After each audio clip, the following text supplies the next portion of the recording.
Hi, it's Rosie from iHeart Recipes, and in this video, I'm going to share the best recipe for French toast.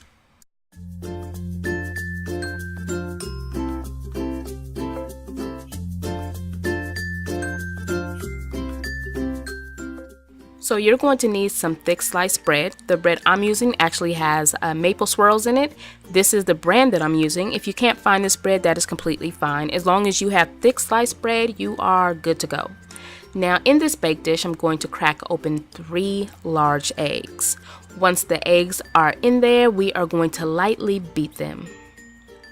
Next, we're going to pour in some milk. I'm using whole milk, but you can use 2% fat-free. It really doesn't matter. However, I do not suggest using buttermilk for this recipe. Let's add in some vanilla extract. And now we're going to add some brown sugar, granulated sugar, ground cinnamon, and some ground nutmeg. Once everything is in that baked dish, we're going to give it a stir. And now we just have one more ingredient to add, and that is melted butter. So again, we're just going to make sure everything is well combined, and now we're going to start adding our bread. So for the bread, I added each slice in here for only 10 seconds, about 5 seconds on each side.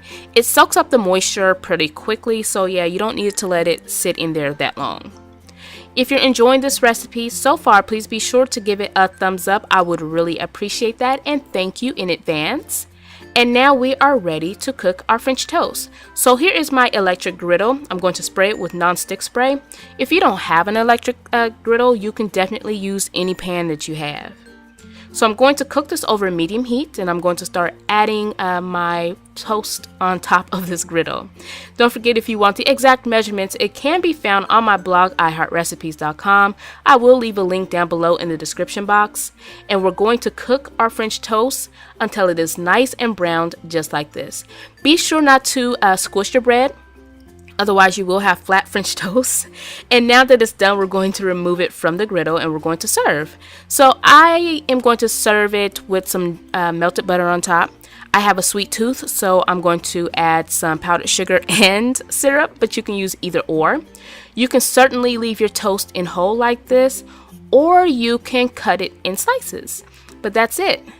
Definitely give this recipe a try and tell me what you think. And coming up next, I'll be sharing my recipe for homemade banana pudding. If you are not subscribed to my channel, please subscribe. And don't forget, I upload every Sunday and Wednesday.